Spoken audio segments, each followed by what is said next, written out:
Hi, I'm going to tell you about the home learning pack Mud. Okay, it's got 10 English lessons in it, and the first one is called What's Under the Surface. You're going to listen to a story, the link's in your pack, and then find different objects that are under the surface and see if you can name them. So you could fill the sink and put lots of different objects in the sink, close your eyes and put your hand in and see if you can remember what the name is for your object. Or you could put perhaps 5 or 6 different objects in your sink and look at them all and see if you can name them all. And then close your eyes and your adult could take one away, and then you open your eyes and see if you can remember the names of everything and think, which one is not there, which one's missing. Can you take it in turns with your adult? Lesson 2 is called Crocodile Artwork. And you're going to create a really colourful crocodile. There's some word mats in the pack to help you write a caption about it. So we want you to think about the sounds that are in the words that you want to use. You might have a green crocodile with a rainbow on his back. So you need to think about all of the words that you need to use and the sounds that you need to make those words. Lesson 3 is called Puddle Fishing.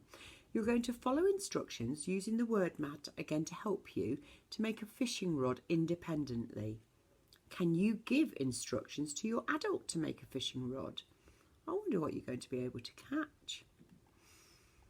Lesson 4 is called Gone Fishing. And you're going to practice your reading skills by using your fishing rod that you made in the last lesson to catch different objects. So your adult is going to write a sound or a word underneath different objects that you collect from around your house, and then encourage your child to identify that sound or that word. If they have a go at reading the sound or word, then they can have another go at catching something with their fishing rod. Lesson 5 is called Design a Pair of Welly Boots. And you're going to think about the colour and the materials that you would need to jump in puddles and keep dry. After you've designed and drawn your amazing wellies, there are word mats there that to help you describe what they look like. So it could be, my wellies are black and red with green spots. They're made out of plastic. Okay. Lesson 6 is called Digging for Treasure. You can use a large tray or washing up bowl and you're going to fill it full of mud and then hide different toys or treasures inside it. Your child's going to dig it up and identify what they found. Encourage them to use descriptive language. Oh, it's hard, it's cold, it's shiny, it's black, it's soft. What does it look like? What does it feel like? You could have a go at playing I Spy and think about the sound that the treasure begins with too. Lesson 7 is making mud buns. You're going to give instructions to your child to make some mud buns. There's a word mat in there to help you again. The instruction could have one key word in it, like add mud, mix, water, or 2 key words, mix mud and water, put on a baking tray. Or they could follow the instructions given all by themselves. I wonder what the buns are going to turn out like. Lesson 8 is about letter matching, and you can match upper and lowercase pig letters. So you can cut out the pig letters on the worksheet provided and see if your child can splash them into the right lowercase letter in the mud. Can they think of any words that begin with that sound? Can they jump in puddles to make a word, like jumping in p, then I, then g, and putting it together to make pig, pig. Lesson 9 is what is the picture? And you're going to encourage your child to have a go at writing the word.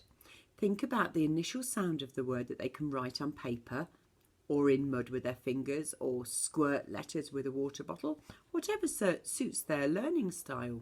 Remember to use pure sounds like w, e, t, not w, e, t, as this helps them just to hear one sound, and it's easier when they blend it together. The last English lesson is called Watch Out for Muddy Puddles, and you're going to sequence pictures from the story that you've been listening to every day. Cut out the pictures and you can talk about what's in them, the content, and then can your child recognise different parts of the story? It might help to listen to each part of the story and see if you can find that picture to sequence it. When you've finished, you can read through the whole story with your child so it makes sense. Okay, so the next lessons are all about maths, and there's 10 maths lessons. Lesson 1 is called Muddy Money. So in a tray, if you put some mud and bury lots of coins and then use your hands to search through the mud and find the coins that are buried, talk about the coins as you find them. It might be that you found a 2p or a 5p or a 10p. You might like to work out how much money you find altogether. Or you might like to find a way to work out the total each time you find a new coin. So it might be, oh, I've got 5p and now I found a 1p. 5p and 1p is 6p. Now I found a 2p. 6p add 2p is 8p, etc., etc. You might like to name the coins as you find them. £1, 50p, and sort them into coins that are all the same.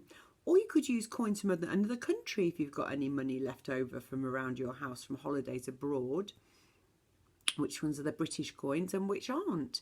Can you see any numbers on the foreign coins? You could do so much with your treasure. Lesson 2 is writing numbers in the mud. You might want to sprinkle a thin layer of dry soil on a tray and write in that, or you can add some water and write in sticky mud instead. Which numbers are easier to write in the sticky mud? Is it those with curved lines or those with straight lines? Have a go at writing different numbers that you're familiar with. It might be numbers from 0 to 5. It might be 3-digit numbers like 116. It might be 4-digit numbers like 3,924. You might like to ask an adult to give you a clue to the number they're thinking of, and you can write it in the mud to see if it's right. So, for example, your adult might say, oh, this number is 1 more than 4, or this number is 666. Let's see how they go. Lesson 3 is called Moldable Mud. You're going to put some soil in a tray again and add a little bit of water and use your hands to squish it together. Does it stick so that you can form shapes, or do you need to add a little bit more water?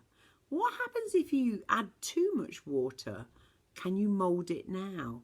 So getting the child to think about the consistency that they need to be able to mould it. How much water do they need? More, or do they need less, or have they got enough? Okay. Lesson 4 is all about making numbers. So you're going to make numbers using sticks and stones in mud. In the garden, or by putting some mud in a tray again. You can press sticks and stones to make different numerals. So sticks might be easier to use for the straight numbers like 7 or 4, but stones might be easier for making the curved numbers like 3 or 7 or 6, sorry. Are there any numbers that use both straight and curved lines? Depending on your child, you can make numbers 1 to 10 or random 2, 3 or 4-digit numbers. Challenge them. Lesson 5 is called Muddy Patterns, and you're going to collect different natural objects, stones, sticks, leaves, feathers, and things that you can print with, maybe like bottle tops or egg cartons. Either in the garden or with the mud in a tray, get your child to think about repeating patterns. So these could be simple patterns like stick, stone, stick, stone, stick, stone, to more complex patterns like stick, leaf, leaf, stick, leaf, leaf, or stick, stick, leaf, leaf, stone, stick, stick, leaf, leaf, stone. Can you challenge your child to continue a pattern that you've started? Take some pictures of them as well. Lesson 6 is all about muddy shapes, similar to making numerals out of sticks and stones, but this time instead of making numerals, you're making shapes. Use sticks and stones to press in the mud to create different shapes. Decide which shapes you're going to make. How many sticks are you going to need? If you're making a triangle, will you need 4 sticks or 3 sticks? What if the shape's got a curved side? How could you make these? Tricky. You're going to have to see what you can do. Lesson 7 is called Mud Castles, and you're going to get dirty, so you need to do this outside. In a muddy area, if you use things like yogurt pots or different recycling objects, you can get your child to make some mud sandcastles, or maybe make a garage for a car or a tower of mud castles.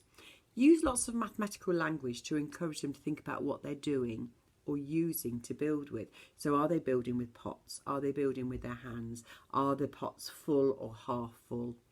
Who could it be for? Or what could it be for? Is it a garage? Has it got a hole in it? Is there a tunnel? Lesson 8 is Welly Boots pair game. Draw and cut out an even amount of wellies on some paper or some card. You could draw spots on one and the corresponding number on the other. So you could have 4 spots on one welly and number 4 on the other. 16 spots on one and number 16. You could do this with any 2, 3 or 4 digit numbers. You might want to make number bonds instead, maybe number bonds that will make 10. So you could have 2 on one welly and 8 on the other, because together 2 and 8 make 10.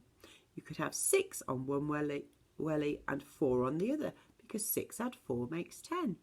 Spread them out on the floor and see if you can match the 2 wellies that go together. Remember to take it in turns. Lesson 9 is design your own wellies. Draw or print out a pair of welly boot outlines and decorate them as you like, as long as both wellies are the same. You might like to use shapes to make picture pattern on your wellies. What size are they? Write a number on each boot. You could also decorate them with patterns like spots or stripes, or one that repeats like zigzags in red or blue or green. It's completely up to you. We look forward to seeing your amazing designs. The last maths lesson is called Wriggly Worms, and you're going to look at length in this lesson. Don't worry if you're not going to use real worms. So cut out different lengths of wool or string instead and bury some in the mud. Get your child to explore the mud, and then when they find the worms, can they order them? Can they put the shortest worm first up to the longest? Can they compare 2 worms and say this one is short and this one is long? Can they use a ruler or a tape measure to see how long they are? I wonder what the longest worm's length would be. Oof. Okay, so other learning now. In creative arts, you're going to do some printing with mud. You're going to make some mud that you can eat. You're going to create natural paintbrushes and dance in the mud. For Independence this pack, you're going to get ready to make a mud pie, wash some muddy animals, think about the best clothes to wear in the mud, and make some edible mud cups. In science, you're going to learn about water displacement, mud fossils, and the changing properties of materials. And finally, the different creatures that live in the dirt underground. In understanding the world, are you ready? You're going to find out who lives in the dirt under the ground. And you're also going to learn about earthworms, animals that need to keep cool by using mud, and mud buildings. In PSHE, you're going to think about friendly and unfriendly acts. Can you sort them? You're going to play snap emotions, put plasters on poorly parts of your body, and make your own stress balls to squeeze. In physical development, you're going to play a variety of games this week. So you're going to play the bean game, the balloon body game, minefield, and balloon quest. It's all in the pack to help you understand it. In technology, you're going to make a mud kitchen, sculpt a mud face, and play an online game and make some animal tracks in mud. I think it's going to be quite a messy